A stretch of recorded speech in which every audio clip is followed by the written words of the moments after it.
Pasties kādu gaismu. Gaismu. Fui, sklieks netīri. Normāli paudze. Tā, tur? Nu, vispār.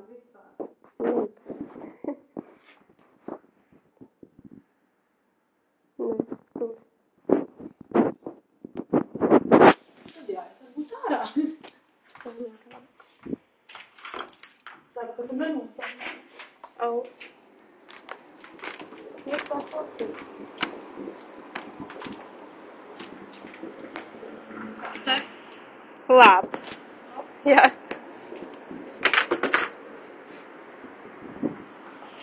Tā, jā? Viņā video jau ir ieslēgts. Tiešām? Jā.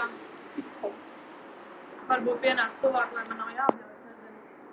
Nē, nu, varbūt arī netik tuvu, es nezinu, tiešām es nezinu, skaties kā tu ir. Cik jocīgi. Un saula baigāties, nu labi, tev. Tātad sveiciens visiem, jūs vienmēr sākat tātad. Sveiciens visiem maniem draugiem un pārējiem. Šis būs mazais updateiņš par to, kas tad šeit notiek. Tāpat arī padalīšos ar dažiem faktiem, kurus jau kādu laiku iepriekš biju uzrakstījusi. Tātad, kāpēc man nav bijis laika vispār neko darīt? Tas ir tāpēc, ka darbā, protams, ir diezgan liela slodze, un vēl pie tām ir gandrīz pilna viesnīca, kā katru dienu sanāk diezgan normāli skriet darbā, jo skriet es vairs nedrīkstu, jo man ir sačkarēts celis. Daži to zina, daži varbūt nezina, bet tas tā. Un otrs ir tas, ka man ir jāmācās, jo termiņi tuvojās, kad ir jānodod gan prakses atskaita, gan kvalifikācijas darbs. It kā cenšos mācīties katru dienu, katru nakti, bet, protams, centība nevienmēr atmaksājās manā gadījumā. Bet, nu, par cik man šodien ir brīvdiena, ātrie vai policija vai ko.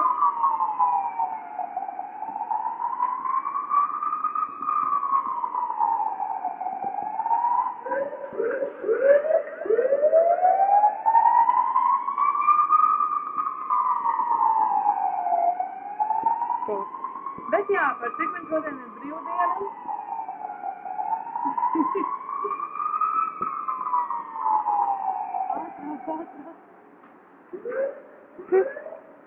Jā, man šodien ir brīvdiena, un tāpēc es domāju kārtīgi pieķerties darbiem, skolas darbiem. Tātad par dažiem faktiem, kas tad man te ir rakstīti, ko jūs vēl visticamāk, ka nezināt.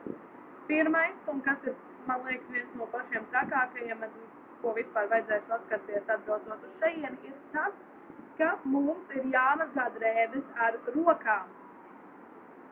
Kurā gadsimtā mēs dzīvojam, kad bļāviens ir drēbes jāmazgā ar rokām? Bet jā, tas ir stāsts un mūsu šī brīža dzīvēm.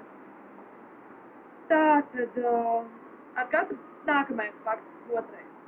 Ar katru cilvēku dienā sanāk sasveicināties, protams, pārspīlējot, bet 100 reizes.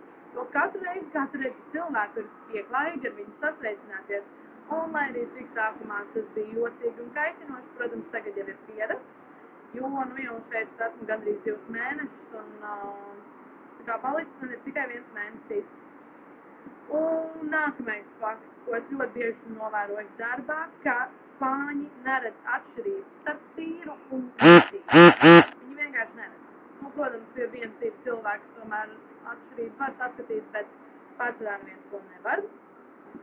Tā, kas tad vēl mums ir? Nesen ar Annu uzzinājām, ka Spānijā ir atļautas viendzimumu laulības.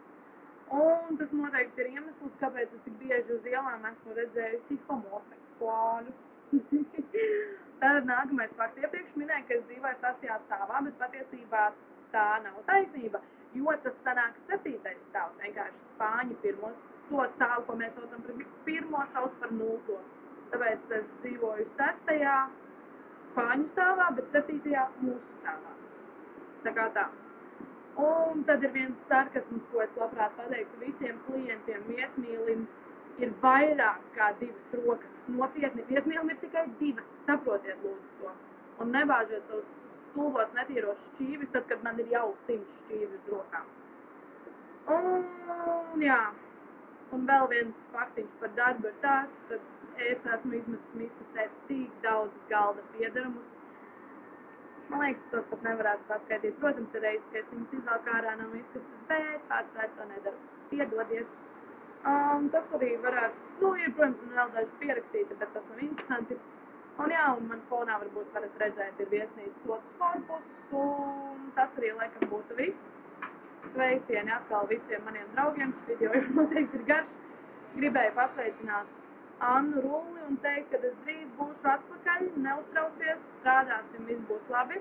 Vēl gribēju pasveicināt savas spēlītes, kuras es neesmu pasveicinājusi iepriekš, tās ir Ramona Elīza Līga. Un, protams, kā vienmēr sveicieni Agijai un Sintijai un manai mammai.